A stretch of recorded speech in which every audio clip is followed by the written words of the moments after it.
Comment Donald Trump va-t-il influencer votre portefeuille d'actions? Voyons cela ensemble.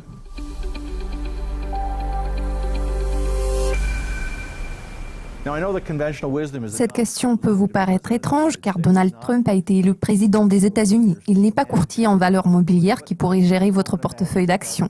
Je vous propose toutefois d'imaginer que c'est ce qu'il fait. Comment cela affectera-t-il vos investissements dans les 3 à 4 prochaines années?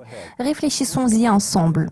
Qu'est-ce qu'il fait dans la vie? Il est un homme d'affaires, un spéculateur immobilier. Il fait de la promotion immobilière. Il croit que le fait d'emprunter de l'argent présente des avantages. Il n'a rien contre la dette. Trump se dit prêt à engager des changements dont les États-Unis ont tellement besoin. Il s'agit notamment de la réhabilitation des infrastructures, ponts, tunnels, voies ferrées, aéroports. Les infrastructures américaines ont sûrement besoin d'une remise à niveau. Donald Trump pourrait emprunter de l'argent pour investir dans les infrastructures. Que cela signifie-t-il pour les entreprises? Des groupes tels que General Electric devraient tirer le meilleur parti de cette initiative.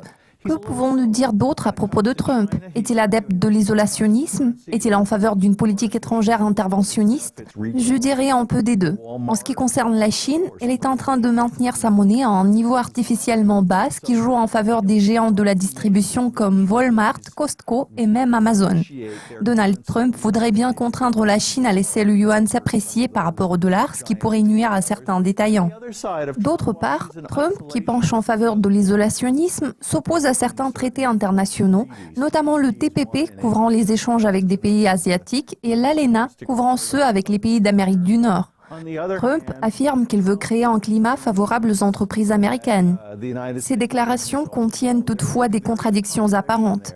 Il semblerait que les mesures proposées par Donald Trump puissent conduire à un ralentissement de l'activité économique car il prône l'isolement des États-Unis.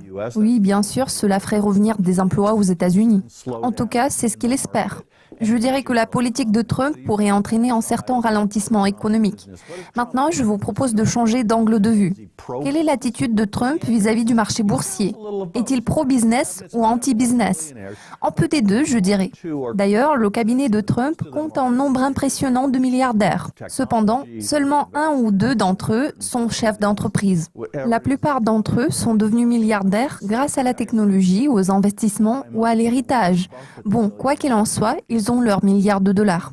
À la différence du milliardaire Warren Buffett, la fortune de ces personnes n'est pas associée aux investissements. Trump n'est pas quelqu'un qui choisirait d'investir en bourse. Nous ne sommes pas sans ignorer que Donald Trump aime bien voir son nom sur les bâtiments. Néanmoins, nous ne savons pas ce qu'il pense du retour sur investissement en tant que mesure de la réussite d'un portefeuille boursier. Bref, je ne suis pas sûr que Donald Trump exerce une influence positive sur votre portefeuille d'actions. Il est à noter que Trump a su capter la colère d'une partie de la population à l'encontre de certains dirigeants d'entreprises. Prenons par exemple le cas de Boeing. Le groupe construit l'avion présidentiel dont le coût s'élève à près de 4 milliards de dollars. Il me semble que ce prix est excessif même pour 2 avions. Avec cet argent, vous pouvez acheter une compagnie aérienne tout entière. Donald Trump semble vouloir économiser de l'argent, ce qui pourrait nuire aux bénéfices de certaines sociétés bien connues qui ont réalisé de bons gains sous les administrations Clinton, Bush et Obama. Alors pour résumer, Trump est-il pro-business? Non, je dirais que Trump est pro-Trump. Soyez très prudent en investissant en actions sous la présidence de Trump. Il aime emprunter de l'argent et il aime dépenser l'argent des autres. Vu qu'il s'agit de l'argent des contribuables, cela laisse envisager un affaiblissement de l'économie américaine.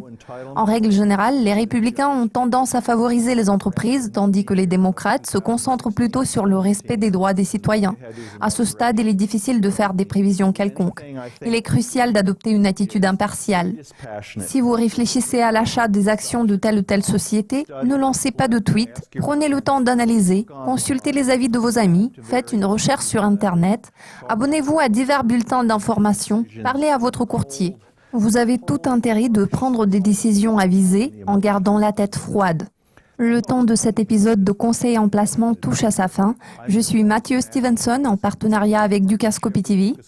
Rappelez-vous, l'argent peut prendre soin de vous, mais il ne peut prendre soin de lui-même.